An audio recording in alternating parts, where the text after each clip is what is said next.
Okay, welcome everybody to the Culture Clinic, where we help people leaders shape great culture at their organization. And my name is Skay. I'm one of the founders here at Gusto. Been helping people leaders build recognition programs for about the last 10 years or so.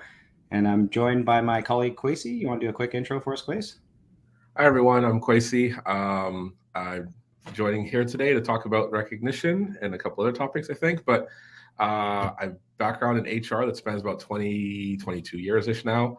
And some companies like Nortel, then BlackBerry, brief stint at Manulife, and then Shopify. And then for the last almost 6 years, I've been on my own, helping businesses grow, specializing mostly in HR, but helping businesses grow.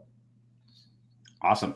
Well, reminder for the audience, this is Ask Us Anything format. So if you've got questions, feel free to kind of post them, whether you're tuning in on LinkedIn or YouTube there. We'll try to address those. Today's topic is all around kind of setting goals for recognition programs. So if you have specific questions around that, we'd love to kind of hear it. Again, if you're having any issues watching on LinkedIn, we've heard reports of the browser kind of jumping back in time. We'll get somebody from our team to just post the link for the YouTube version. So again, if you have any problems on LinkedIn, feel free to kind of jump over to YouTube and catch us live there. Okay, so with that, let's dive in here, Kwesi. So why is it important to set goals for your recognition program in the first place? Important because you need to be able to measure how it's performing and then adjust. And so, like most programs, if you don't set a goal, you can't measure how they're performing and you can't adjust. But I think really importantly for recognition, a lot of times when you're stepping into it, how budgets are distributed, who is recognizing, who is not recognizing, all those other factors.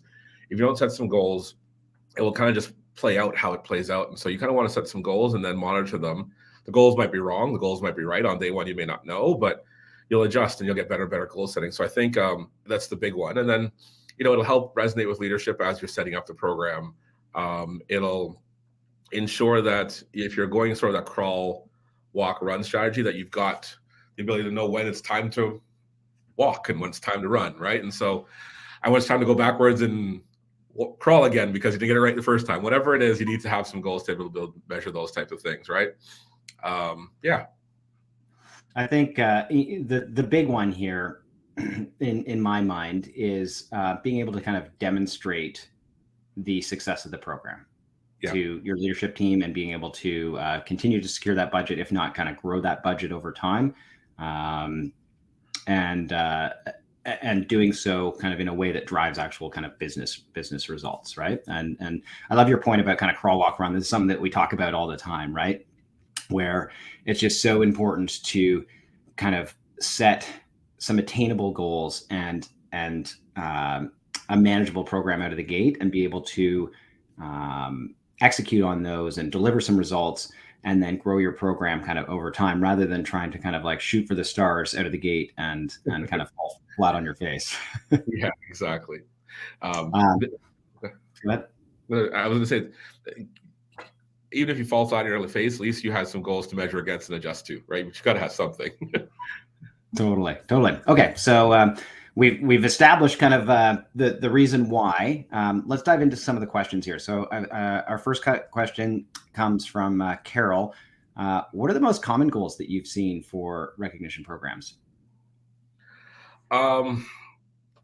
Two big areas. You're going to see participation and you're going to see usage as the two big areas that people jump off with.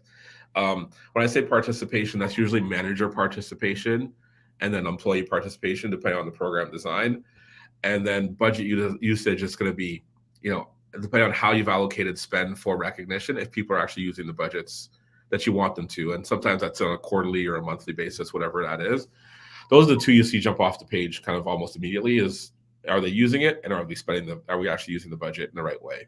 There are lots of other ways, goals we should be measuring, how we're performing against the values or the other goals we set up in our program.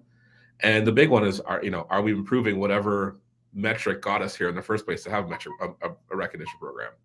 Often we set up a program because of a survey result or an eNPS score or something else. You've got to measure whether that is improving as well. Yeah. And that's often the case, right? Where there's something something triggers the need for a recognition program. We've seen this with so many clients. They come with this kind of like burning need, like, oh, we just got our engagement survey results and people are not feeling appreciated, or we had experienced higher turnover last quarter and through a bunch of exit interviews heard that people weren't feeling appreciated or connected with their colleagues or connected with their manager there. And so like there's this kind of like spark that kind of initiates like, hey, we need to kind of get this in place. Right. And so it just is logical then to kind of like put that sort of measurement in the program, right? Like we're looking to kind of move this metric, either whether it's an engagement survey question, like a specific question within the survey, like do you feel appreciated here, or do you feel connected with your colleagues, or whether it's something around kind of turnover or retention. Right. What about setting goals around kind of like the softer side? So like around kind of like anecdotes and whatnot. Like we spoke about in our last kind of session about the importance of kind of like coming to leadership, not just with all the stats and metrics, but here are some of the human stories involved in this program. And it's something that recognition is really well suited for, right? Because you've got that box that is kind of like the tell us more with every piece of recognition. But do you set any sort of goals around kind of anecdotal or qualitative results that you're looking to drive? Yeah, I don't know if it would be so much as a goal, but you've definitely got to use those as a barometer for how you're doing. Are people actually using it for what you want them to do? Are they recognizing the activities you want them to? Are they recognizing the standard that you want recognition to happen to? And so those anecdotal or those other sort of, less qualitative metrics, quantitative metrics are great for helping you understand how it's being used, and if it's being used the right way or the wrong way. And so definitely good as well. Okay. And so like, can you give me some specific examples? Like when you were at BlackBerry, what were the goals that you put in place when you launched your recognition program there? Okay. When we first launched the program, we had no idea what participation would be, right? And so we set a goal for participation and in the sort of first quarter, and we kind of said to ourselves, we'll see what the number is, but we wanted to see the number. Let's pick a number right now, 25% manager participation, which doesn't sound high by any means to most people, but 25% of 4,000-ish managers is not a small amount either. So once we got through Q1, what we really adjusted to was improving the metric. And so we set a standard really less around the actual number, but what we would improve last quarter's number by. And so, for example, we said every quarter we'd improve by at least 5%. So 5% was on target, 10% we did great. And then our activities during the quarter were meant to help foster that increase in engagement in the program. So whether we're doing manager reminders or whether we're, sending out emails, whether we're talking about it in meetings, whatever we were doing to help improve that participation, that was all in effort in improving that number. And for me, is if you can show it quarter over quarter, that number is going up, it's not flat, then you're probably doing something right. Awesome. I love that. So the takeaway isn't so much that you need to kind of have the perfect goal kind of out of the gate for the launch of your program, but rather our goal almost in the first 90 days is to get a foundation or a baseline metric. And then our goal is to improve that by kind of 5 to 10% if it's a participation number, or if it's something around kind of turnover, or maybe it's something around kind of some new core values that you've launched at the organization. And you want to make sure that, these kind of 2 new core values are getting a certain number of recognitions. And then you're just looking to kind of move that metric and improve it over time. Correct. That is absolutely correct. The other one, as you mentioned, values. Sometimes you may decide that, hey, we're not doing well as a company on one of our values right now, and that value is hurting us overall. And so you might want to, in that quarter or the next 6 months or even year, amplify and be looking for, hey, are we going to see teamwork? Pick that one as an example. We want to focus on that one and drive that one up. And so you might be a bit more focused, on that number moving and reinforcing that number moving, right? But I think you're absolutely correct. If we can set a baseline early and then improve that, then you're moving in the right direction for your program. I love that. I love that. Okay, cool. So great takeaway there. Yeah. Let's go to the next. Can I just throw something there? Yeah. Setting a goal of like 80% of managers or 90% of managers are doing something every quarter is just, I haven't seen many programs that have been, other than smaller companies. You got 200 employees or 300 employees, I got you maybe there. But getting, a company of size of, 1,000, 2,000, 5,000, 20,000 people doing an incredibly high participation rate. I've seen so many programs fail because they set a goal that was just too high on day one. They said 70% of our managers are going to do this every quarter. No, they're not. Let's start off somewhere else and work it up. Yeah, I mean, another great kind of takeaway there, right? Like managing expectations and setting kind of attainable goals, and it kind of ties back to this concept of kind of like a phased approach to recognition, or any HR program where you can set attainable targets, execute on them, show results to your leadership team, get approval kind of to expand the program, and long term it'll be kind of more successful. Yeah. Cool. Love it. Okay. So let's go to our next question here from Cynthia.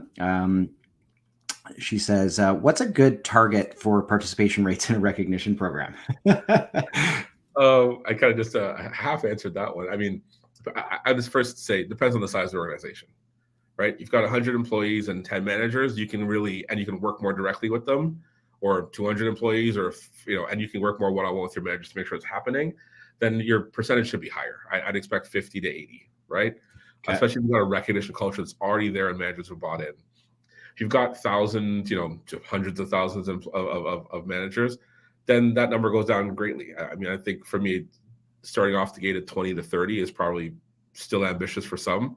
But as the size of your company goes larger, that number of participation rates is going to come down, right? Just indicative of a lot of people having a lot of work to do. But I think if you start off with a number that's, somewhere between 20 and 50, if you got to learn, you're probably somewhere safe, and then you can start to build from there. Yeah, we typically the clients that we are working with, typically in the range kind of 500 to 5,000, and we'll shoot for kind of 25 to 30% participation in that first 90-day period, as an outstanding goal to strive for. And so much of your program's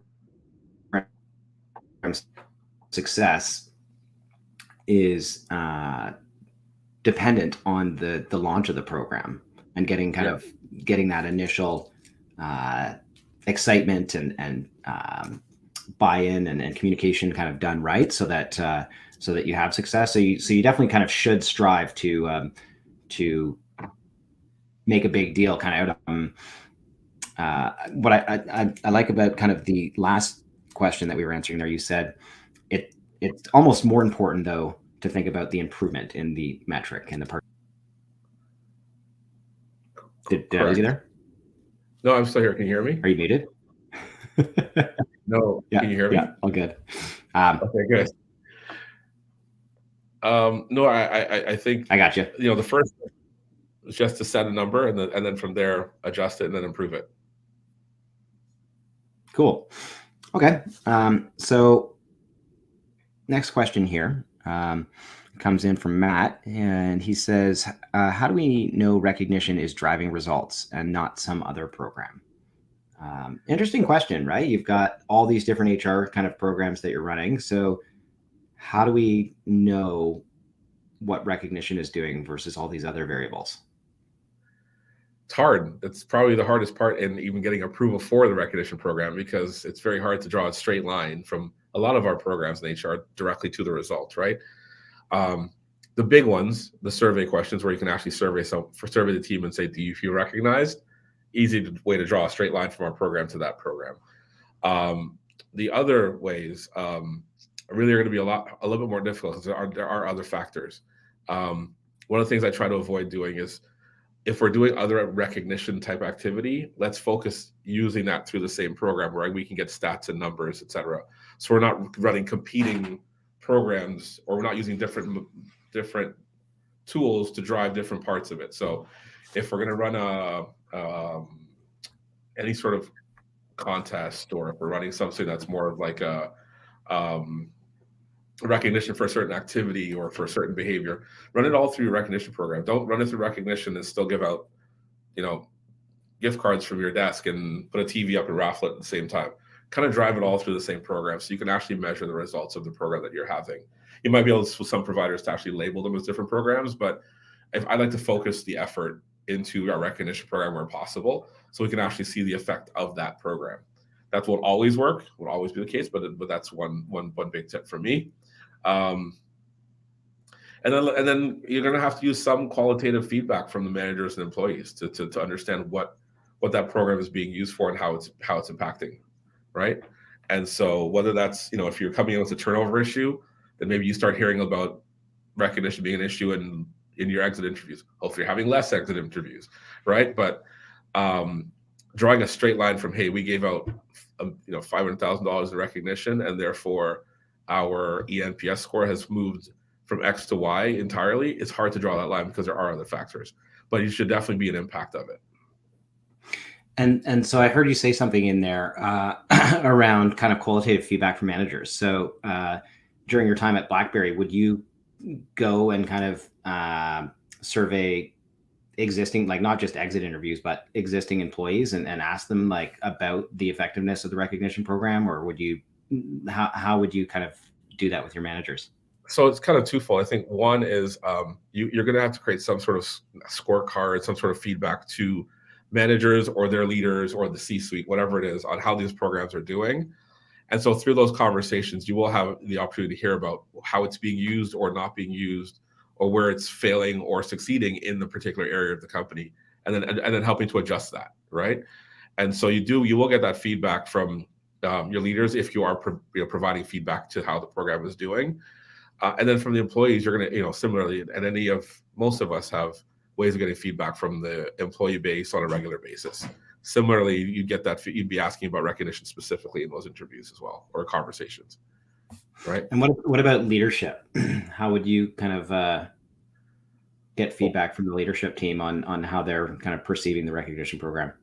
Well, I like putting up the numbers about how their teams are, using or not using the program versus each other, because that's always a great way to have them sit there going, well, finance isn't using the program at all, but over in customer success, they're using it way more. And so when you're having those conversations, leaders tend to jump and say, well, why aren't my managers doing that? What's happening, right? So they'll open the conversation. Most leaders, especially as you get further into the leadership levels, they want to know that their leaders are using the programs that they have. They want to know that they're managing their people and recognizing them effectively. And so that doesn't take a lot. Once you get to the leadership, they're going to buy it, and they're going to try to help move those numbers, especially if you got some friendly competition about who's at the bottom of that board and who's at the top of that board, right?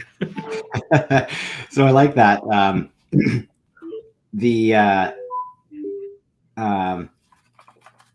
Would you go into kind of like a leadership meeting with everybody there and kind of like show everybody kind of the results? Yep, here's the deck. Here's the deck. Usually, let's just say you're at the C-suite, it's going to be 2-3 slides. You're not going to get more than that. And so one slide for me would be, here is everyone overall, which would probably show all the team, the company in whole. The next one would probably break it down by their individual groups, just so they can see where they stand. And the third one might be some recommendations, and that's it, right? They'll take it from there. And if you got 3 slides with that team, usually you get 1 or 2.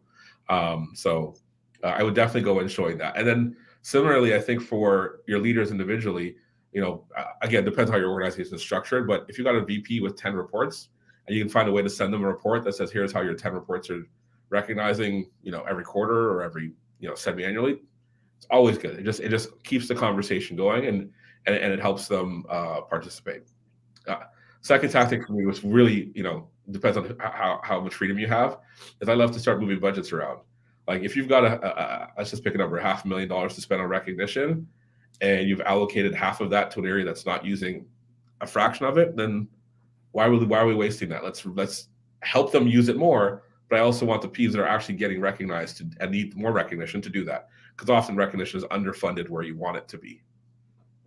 Okay, so it's kind of a use it or lose it tactic almost with those leaders. Like, Yeah. Hey team, we've got this allocated to you, but if you're not going to use it, we've got this team over here that's crushing it, and we're going to give it to them. Yep. I like that. Okay, let's go. Let's keep going down the list here. We've got a question here from Eric. Should we share our program goals in advance with managers and/or employees? The short answer is yes. Your macro goals of the program. So what recognition is supposed to do at your company, how it should be used, how you want managers participating. Often, for managers, it's particularly how often you want them recognizing people. Was it 2 employees every month? Like whatever you want them, whatever that number should look like, you should be sharing that. Now, the 25% to 30% we talked about earlier in terms of the overall manager participation, I would probably never share that, because I don't want the 7 out of 10 thinking they shouldn't do recognition, right? But in terms of why we're doing this program and the goals of how recognition is supposed to help the company's journey, absolutely should be sharing that on a very regular basis. Awesome. And what are your feelings kind of around so like if we don't share the kind of participation rate out of the gate, the 25% that you're kind of, or 30% that you're shooting for, what are your feelings about kind of when we get to the 90 days sharing the results and saying like, here's where we're at in terms of participation, and we need everybody to kind of like step up their game? Yeah, that I would use. Yeah, and I think that for us, a lot of times it's hard to divide how we plan and budget from how we communicate and drive results. And so we try to do them at the same thing. So we kind of, whatever our plan and budget was, what we have to communicate. And I think there's 2 different things. What we plan and budget is, unrealistic, and what we communicate and drive results should be higher, right? And so, it's funny, sales leaders do this all the time. They have a quota, but they give out more quota than they have. And so they can make sure they've covered their results. Same idea is we should be sharing how we're performing and say we should be doing better, right? Mm-hmm. Mm-hmm. And what about inclusivity here in terms of making sure that everyone at the organization is given kind of an equal opportunity to kind of receive recognition and kind of sharing those results with either your leadership team or specific managers and going, let's take the example of like a specific manager. So like maybe you've had this experience at BlackBerry and you can kind of speak to it, where you can see in the system, a lot of their recognition is targeted to kind of a few employees, and not so much kind of this other group of employees, and like how you might kind of address that. Yeah, I'm going to divide. So let's put the answer into 2. Okay. True D&I type answer, we should definitely be paying attention to and making sure that we don't have any sort of like problems in the program where we're not having people participate for reasons that we wouldn't want, right? Race, gender, all those other good things. We should be definitely monitoring and make sure that's not happening. Okay. Where we have, and you will have, every program's going to have this. There are going to be some managers and some departments and some areas that are going to grab recognition and go all out, and there's some who are just not going to find the time for it or may not see the same value in it, right? And so you've got to continue to monitor that and make sure we're coaching those managers who are not doing it, right? And really try to foster that into their manager toolkit or their manager, their tool belt for what they're using. But you've got to monitor both. And recognition is definitely not one of those things where you can just set it and walk away. You've got to actually pay attention, figure out where it's working well, figure out what they're doing, encourage them, make sure they're using, and encourage that. Figure out where it's not working and adjust. That's the only way these programs will succeed. If we just set it up and hand over the tool and be like, it's running, we're paying the bill every month. It's, in a year, when we look back, it'll be a program that's got gaping holes in it in terms of how the program is working. This thing's on fire. Right. It kind of ties in. Go ahead. It ties into the next question here from Brenda. She says, what are the most common reasons companies fail to hit their goals? For me, there's two big ones, and then there's lots of other ones. But the two big, at the top, manager and leader adoption isn't happening. So your managers and your leaders at some or all the levels aren't using the program. They haven't bought into it, and they're not using the program, right? That's the first one. And the second one is the program design was off. And this is a hard one for us, especially as especially rewards or as HR leaders. Our design that we start off with is probably not perfect, and we probably need to adjust the design. And that's often the issue with the program. So I see often we have the budgets are too small. We've given a manager with 200 employees, we've given them $150 a month to spend on his 200 employees, and we're telling them to do that in $5 increments. Well, whether that's, depending on how you set your program up, that could just be not the right design. And so your program is failing because it's not working the right way. It doesn't have enough budget, or the budget's being distributed in the wrong way. And so those are the two big ones I see. There are lots of other ones. But any questions on those two before I rail off 7 more?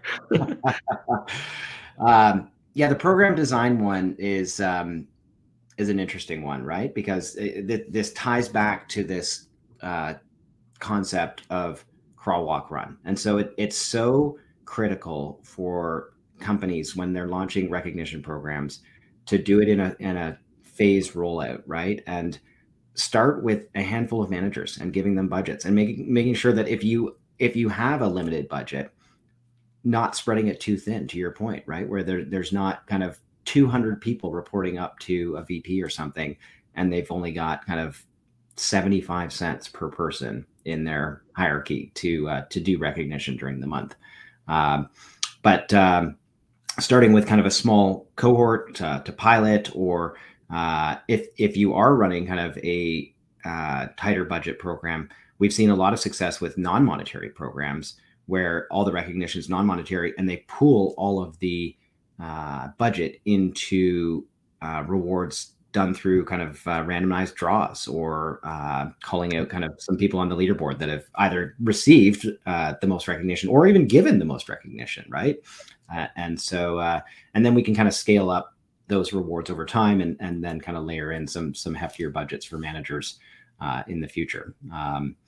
But it's interesting, right? And it's a bit of an ego check for any of us, right, that are designing, and even our teams that are helping clients design their programs, right? And we're not kind of experts in their company culture and whatnot. We'll speak with their HR teams, and we'll advise and share success stories that we've seen from other organizations that may kind of look similar to them, that have worked in similar industries. But to your point, you're not always going to kind of get it right out of the gate. And so being kind of flexible and able to kind of swallow your ego and adjust the program is kind of key to success. Yeah. And some of it's, we try so hard to keep, we like to say it's equal, it's fair. And then sometimes for me, some of the designs can't be. If we've got a company that has a large cohort of employees that are sort of in the wages are less. You've got this other cohort in the company that the wages are much higher, but you're trying to do the exact same program where everybody's recognized with the same $5 coffee card. Doesn't make sense. And so programs, it gets really tricky, but really adjusting the program, being honest about, does this make sense? Will it work? Did my VP just spend more than $5 of the VP's time giving out this $5 gift card? Did it make sense that we did it that way for the VP, right? There's lots of questions, and they're hard to answer, but I think the more you can design your program to drive the results and adjust it, and the more it would work. The other one that I see largely that fails, I should mention it, is peer-to-peer programs. Like for me, peer-to-peer programs are like you've gotten everything right. You've got a great milestone program. You've got a great manager program. You've got all these programs running amazingly. People are adopted the programs, participation's high, everything's flying. You've got this culture buzzing of recognition. Let's talk about peer-to-peer, right? But if I've seen so many companies try to do peer-to-peer off the bat, and if that's not in your culture, your company's DNA already, that kind of, it's very hard to get participation up and have a successful program, right? And especially in certain industries, right? We work with a lot of frontline organizations that have a lot of frontline employees, and often think about kind of retail or healthcare or manufacturing or cleaning staff in hotels and whatnot. And so getting them to participate in peer-to-peer programs can sometimes be a little bit more difficult in that they're not at their desk. They're not kind of, using these collaboration tools like a lot of office workers might be doing. And they may not have company email addresses. They may not be kind of on kind of smart devices, so like smartphones and whatnot. And so it makes peer-to-peer programs much more challenging, and it kind of lends itself towards kind of giving managers budgets and setting goals around the managers, making sure that they're kind of recognizing their team members, and hopefully you're kind of driving the survey results, making people kind of feel appreciated and a better relationship with their manager, which is often kind of the reason that people leave organizations, right? Especially in these frontline work. You're working at a retail store, and if you've got a really solid relationship with your manager, that's going to go a long way to kind of keeping you working there. Correct. The other thing that we see, and we touched on this briefly, but one of the most common reasons for companies kind of like failing to hit their goals, especially if it's kind of a longer term goal, right? Like you put a recognition program in place and it's a 1 year, 2 year, 3 year contract, right? And so you've got this kind of big lofty goal that you want to kind of hit a year out or 3 years out. So much is dependent on that kind of launch and first 90 days to just get the excitement and get people involved in the program. And if you just kind of like roll it out and you've got a million other kind of initiatives all going at the same time, and you kind of bury it with all of those, nobody's going to kind of do anything. And then reviving it is really, really challenging.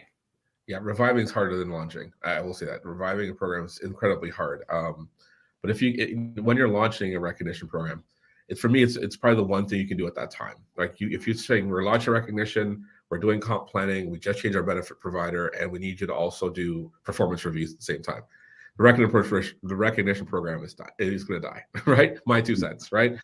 It'll be really hard. And so if you can launch recognition on its own and focus for a while on getting people to actually understand why are we doing this, why it's important, get the manager adoption on day one, it's going to be much easier to build that momentum than to launch it kind of quietly and buried when you launch it to more people. And so launching these programs is critical. And I said it earlier, it's not one of those things where you just launch it and that's it, right?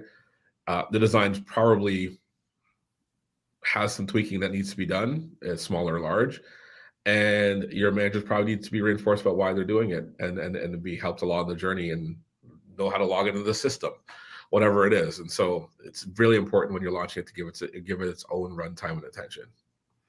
You said something there, communicating kind of why it's important to recognize people. And I think that it's challenging for the HR groups to be fully responsible for just communicating that over and over to managers. Like, here's why it's important. We were discussing this earlier with some of our CS team internally here. And one of the examples they had from a client was really interesting, where they would actually get case studies from internally from managers that were doing a really good job with recognition to speak publicly at kind of like open town halls and demonstrating the results that they were seeing in engagement surveys or whatever kind of KPIs or metrics they were kind of like looking to track. And so it wasn't coming directly from kind of the HR team, but rather from their colleagues. And then, the other one was kind of your example around kind of like friendly competition, right? And so if you've got kind of a bunch of different locations, I love this example where you can kind of put the engagement survey scores kind of up on the board and let everybody kind of see that and tie it into like, hey, here's what they're doing in terms of recognition participation, and look at the engagement survey scores, and you get this kind of healthy competition among different locations, stores, departments, whatever it is. No, both are great tactics, especially, I love the idea of having the other leaders share their successes with other leaders in open forums, and hopefully other employees as well.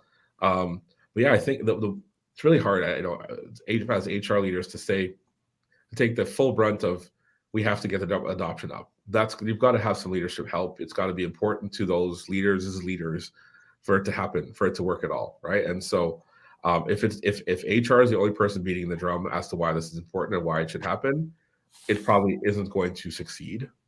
And quite frankly, I didn't ask the question why we were doing it, because if the rest of the company, the leaders who are actually leading the day-to-day operations and execution of the company, don't think it's important, or don't want to buy into it, then no matter how much we push it down their throat, it's not going to be genuine. It's not going to be real recognition. It's not going to be effective.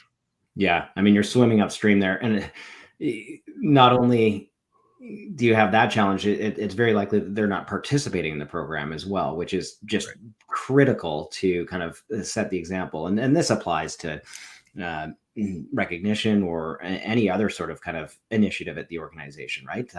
We've been trying to get more of our employees kind of posting on LinkedIn about their thoughts around kind of recognition and culture, whether it's internally here at Gusto or what they're seeing kind of in working with clients and their past experiences and whatnot. But if our leadership team doesn't post on LinkedIn, good luck getting kind of employees to kind of step up and do it. Okay, we've got one last question here, and we're coming up on time. So really quickly, this comes from Frank. So what do we do if we're not hitting our goals? Kind of ties into the last question, but any kind of tactics that you might be able to share here, Quais? I mean, the obvious one, figure out why you're not hitting it. If you can identify what the problem is or where the issue is, a lot of times we jump on the provider. That sometimes is the issue. It's not always the issue. But if you've got ways and means of helping to make sure that the activity is happening. So are there notifications? Are there reminders? Are the budgets in the right place? How is our program design correct? Right? Yes, we put that to bed. Great. How do we get our leaders to actually do it? Is it that they don't want to? Are they needing reminders? Is the process too cumbersome? Are there too many approvals in this process? There are lots of different activities. For me, big ones are usually has to do with getting the managers the ability to do this quickly. Can they hop in really quickly? Is it just a couple clicks? And does $10 require 3 VP approvals? Those type of things. If you can strip it out, make it very easy. Then you'll have more success with the program. We do that with all the other programs. All of our companies probably have somebody making our website or our lead generation really easy, where you get from where you want them to go, what you want them to do very quick. We should be doing the same thing with our recognition programs. So make sure that it makes sense and it's really easy to use. That'd be one. Make sure your program design would be two. And then get out there and talk about it. Like, get out there and you can't whisper. You got to go and scream it from the mountaintops. What's going on? Like, we don't have a culture that wants to recognize each other. We think we said we wanted one. Why aren't we doing this? Right? Mm-hmm. Mm-hmm. Like it's probably you're well served to go and ask people, right? Yeah. Why are we not using this? What are the kind of the blockers or the hurdles on this? You mentioned provider in there as well. Like, if you do have a provider, lean on them, right? Yeah. They've got a ton of other clients that are facing similar challenges, right? And often talking to kind of our CS team, and they're proactively kind of reaching out to clients all the time, right? And seeing if they can help. And it's not often that we have kind of clients kind of pinging us going, hey, we've got this problem with this thing. Can you help us solve it? Right. It's often kind of our team reaching out and setting a kind of a quarterly kind of review or something. And then being able to kind of get them on the phone and oh, okay, now you got this problem. Okay. Now I've got this other client that's got the same problem. Nope. Like, let's get to it. Usually it's in the design or in the communication. Usually it's or like the communication adoption. Usually it's one of those two places. But there are other reasons as well, of course, but that's the two I would jump on first. Okay. So that brings us kind of to the end of the questions here. Can you hit me with kind of like 1, 2, 3 of your kind of like main takeaways? I've been keeping some notes here, so I got a few for us, but let's start with you. What were kind of some of your big takeaways? if you're just launching a new program, set a goal, monitor it, and then just try to improve how you're performing, right? If the goal is wrong, throw it away, put the new goal in, but set a goal, monitor it. And then for me, I would set goals to improve our performance and not necessarily an absolute number. That's a big one for me. The other one is don't be afraid to adjust your design based on how the program is performing or not performing. So what we designed, we thought might be wrong. And I think we hold on to that too long. Change it. If your design's not working, change it and talk about it, right? And the last one for me would be, it's not, you can't do this on your own. You need the leaders and the managers to participate.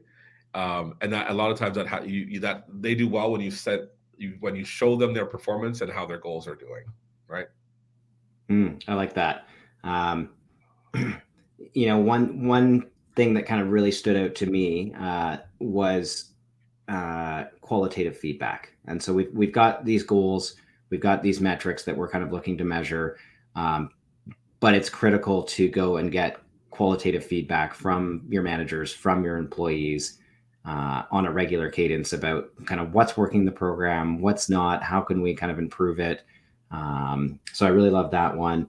I also really like the idea of, and this ties into your point there, but I really like the idea that it's important to kind of be transparent with results and almost create kind of a bit of a healthy competition among leaders, among departments, among kind of locations, because it's difficult to kind of hold managers kind of accountable during performance reviews for like a certain level of recognition, right? Like HR's got all these other things that they have to kind of hold their managers accountable for. You've got kind of succession planning, you've got promotions, you've got performance reviews. And so kind of saying, oh, well, you have to do this recognition piece and we're going to bring it up during performance reviews and your compensation is going to be kind of affected if you're not meeting a certain level is really challenging to do.